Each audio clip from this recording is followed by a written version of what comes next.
রবি ডিলটা কিন্তু বেশ exciting deal হতে পারে মোহনবাগানের জন্য, কারণ আব্দুল রবি একজন রাইট মিডফিল্ডার।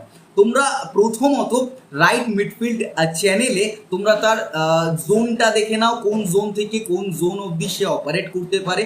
সে যদি আসে তাহলে উইঙ্গার সমস্যা মিটবে, ব্যাক সমস্যা মিটবে, অর্থাৎ মানভীরের ওপর প্রেশার কমবে, আশিস রায়ের ওপর প্রেশার কমবে। সে যদি বা তাকে যদি প্রথম একাদশে স্টার্টিং দেয়া হয়, এবার যদি না দেয়া হয় তাহলে তাকে রাইট ব্যাক অপশন হিসাবে ইউজ করতে পারে, তাকে উইঙ্গার হিসাবে ইউজ করতে পারে।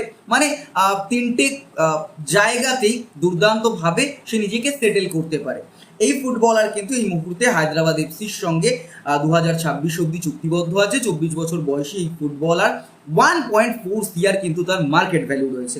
এবং যদি আমরা দেখি গত সিজনে কিন্তু তার গোলে কোনো কন্ট্রিবিউশন নেই। 24টা অ্যাপিয়ারেন্স তার রয়েছে। এই 24টা অ্যাপিয়ারেন্সের মধ্যে 23টাতেই সে কিন্তু প্রথম একাদশে স্টার্টিং পেয়েছে এবং পার গেমে সে কিন্তু এভারেজে 86 মিনিট করে গেম টাইম পেয়েছে। এছাড়াও তার সব থেকে বড় যে স্ট্রেংথটা, এবার একটা ফুটবলারের নির্দিষ্ট কিছু পয়েন্ট আছে যেখানে সে পজিটিভ বা যেখানে সে অন্যান্য প্লেয়ারদের থেকে বেশি ভালোভাবে চিহ্নিত হয়। এই ফুটবলারের বল রিকভারি, ক্লিয়ারেন্স এবং ড্রিবল, এই তিনটে কিন্তু দুর্দান্ত রয়েছে।